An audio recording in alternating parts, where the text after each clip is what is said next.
తెలుగు ఉగాది పండగ శ్రీ విశ్వావసునామ సంవత్సర పంచాంగ శ్రవణ మహోత్సవ కార్యక్రమంలో కుంభరాశి వారికి ఎలా ఉండబోతుందో ఈ వీడియోలో సవివరంగా సంపూర్ణంగా తెలుసుకుందాం. కుంభరాశిలో ఏ నక్షత్రాలు వస్తాయి అనగా ధనిష్ఠా నక్షత్రంలోని 3వ పాదం, 4వ పాదం, శతభిష నక్షత్రంలోని 4 పాదాలు, పూర్వాభాద్ర నక్షత్రంలోని 1, 2, 3 పాదంలో కలిపితే కుంభరాశి అవడం జరుగుతుంది. చాలామందికి పుట్టినటువంటి కాల సమయంలో డేటా ఆఫ్ బర్త్లు లేనటువంటి కారణం వలన పేరు యొక్క మొదటి అక్షరాన్ని అనుసరిస్తూ ఆ రాశిని తెలుసుకునే ప్రయత్నం చేద్దాం. గు, గే, గో, సా, సి, సు, సే, సో, ద అక్షరాల వారందరూ కుంభరాశి జాతకులే. కుంభరాశి యొక్క అధిపతి శని భగవానుడు. వీరి ఆదాయ వ్యయాన్ని మనం గమనించినట్లయితే ఆదాయం 8, వ్యయం 14. అనగా నష్టపోతున్న రాసులలో ఆర్థిక పరిస్థితి అనుకూలంగా లేని రాసుల్లో మరొకటి కుంభరాశి అని చెప్పి గమనించాలి. 14 రూపాయలు ఖర్చు పొంచి ఉంటే కేవలం 8 రూపాయలు మాత్రమే ఆదాయం ఉంటే 6 రూపాయలు అప్పు కాబోతున్నారు. కనుక ఒకవైపు ఏళ్లనాటి శని చివరార్ధ సంచార స్థితిలో ఉన్నప్పుడు అదే కాకుండా ఖర్చులకు కళ్యం వేయగలగాలి, కొంచెం శ్రమించే సమయం పెంచుకోగలగాలి, ఆధ్యాత్మికంగా ఉండాలి అని చెప్పి జ్యోతిర్విజ్ఞానం తెలియచేస్తుంది. అవమానమేడు రాజపూజ్యం అనేటువంటి కార్యక్రమంలో రాజపూజ్యం 7, అవమానం 5 ఉంది. కనుక మీ మాటకు చెల్లుబాటు అయ్యే కాలం ఆసనమైంది.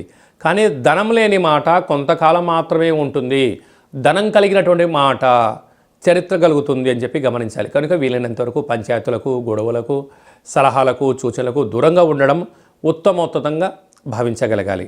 అదే కాకుండా 18 సంవత్సరాల తర్వాత కుంభరాశిలోకి రాహు భగవానుడు, 30 సంవత్సరాల తర్వాత శని భగవానుడు మీనరాశిలోకి, 12 సంవత్సరాల తర్వాత వృషభ రాశిలోకి సంతాన స్థానంలోకి దేవగురు బృహస్పతి, 18 సంవత్సరాల తర్వాత జ్ఞాన మోక్షకారకుడు అష్టమగ్రహకారకుడు కేతు భగవానుడు అష్టమంలోకి ప్రయాణం చేయడం వలన, గ్రహ దోషం అధికంగా ఉండడం వలన, యోగం తక్కువగా ఉండడం వలన ఓర్పు, పట్టుదల, సహనం, సత్ప్రవర్తన, నియమ నిబద్ధత, సూర్య నమస్కారం, దానం అనేటువంటి కార్యక్రమాల్లో మీరు పాల్గొనడం వల్ల మంచి సమయం ఆసనం అవుతుంది. లేకపోతే ధనం పోవడం, పోలీస్ స్టేషన్లు, కోర్టు మెట్లు, ఈతి బాధలు, దీర్ఘకాలికమైన వ్యాధులు, మెంటల్ టెన్షన్తో అధికమైనటువంటి శత్రువులను మూట కట్టుకునే పని అధికంగా ఉంటుంది.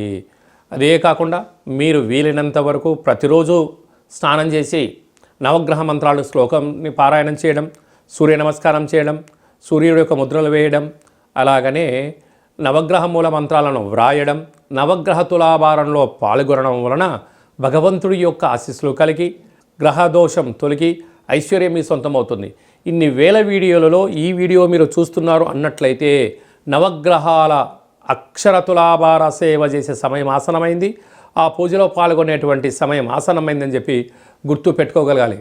కనుక మీ అందరికీ మంచి కాలం కలగాలి అన్నట్లయితే నవగ్రహ అక్షర తులాభార కార్యక్రమం పాల్గొందాం, ఐశ్వర్యాన్ని సొంతం చేసుకుందాం, ఆనందాన్ని మనం వైపు తిప్పుకునే ప్రయత్నం చేయగలగాలంటే మనం వీలైనంత వరకు దానము, ధర్మము, స్నానము, పుష్కర స్నానము, సూర్య నమస్కారాలు చేయడం వలన హోటల్ వ్యాపారస్తులు, సాఫ్ట్వేర్ ఉద్యోగస్తులు, హార్డ్వేర్ ఉద్యోగస్తులు, సెన్సెక్స్ బిజినెస్ చేసేటువంటి వారందరూ, రియల్ ఎస్టేట్ రంగంలో ఉండబడిన వారు, పెట్రోల్ బంక్స్, ఆయిల్స్, ఇనుప సామాను బిజినెస్ చేసేవారు, వారందరికీ కూడా ఓపిక అవసరం అని చెప్పి గమనించాలి.